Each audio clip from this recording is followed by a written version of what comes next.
In October 1967, Roger Patterson and Bob Giblin were riding horses near Bluff Creek in Northern California. They claimed they saw a large hairy creature walking across a creek bed.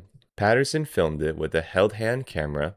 One frame became iconic, a side view of a figure turning its head towards the camera. Fans then nicknamed this creature Patty. However, Bigfoot was not invented in 1967. Many indigenous people of the Pacific Northwest had stories long before modern media about large, wild human-like beings in forests.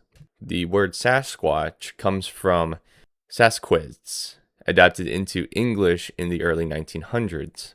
And by the way, I'm sorry if I pronounced that wrong. It's like Sasq apostrophe ETS. It looks like etc. like Sats, etc. These traditional stories weren't always describing a hidden ape the way that modern pop culture does. They often had a spiritual, symbolic, or cultural meaning.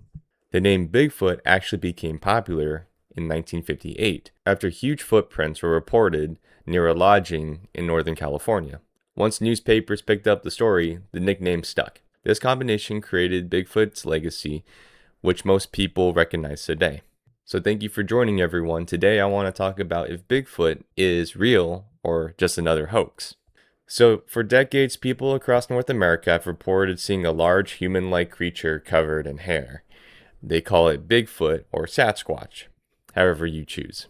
So first we can go through the eyewitness reports. So evidence of sightings have been reported, especially in the Pacific Northwest. Witnesses often describe a figure with a height around 7 to 10 feet tall, dark hair or fur covered all over their body, a strong odor, and large footprints. Some witnesses included hunters, hikers, police officers, and ordinary people, but eyewitness accounts alone are not scientific proof. One topic from the eyewitnesses that we can go forward with are the footprints.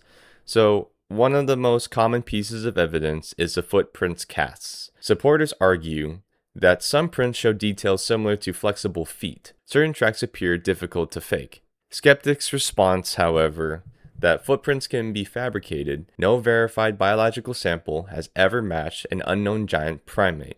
The third section we can go over is a Patterson-Gimlin film in 1967. Supporters say the movement appeared natural. Some researchers argue muscle motion is visible. However, critics will say the film quality is really poor, and the costume could explain the appearance.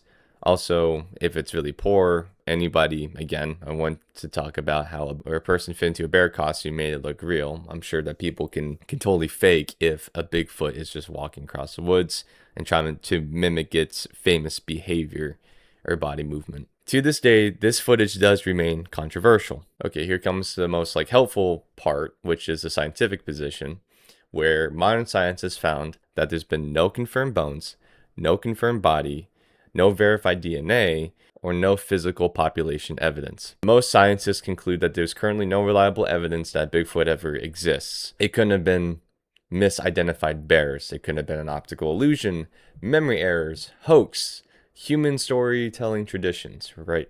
But I'm pretty sure many people could have faked a Bigfoot appearance, right? By dressing up in the costume.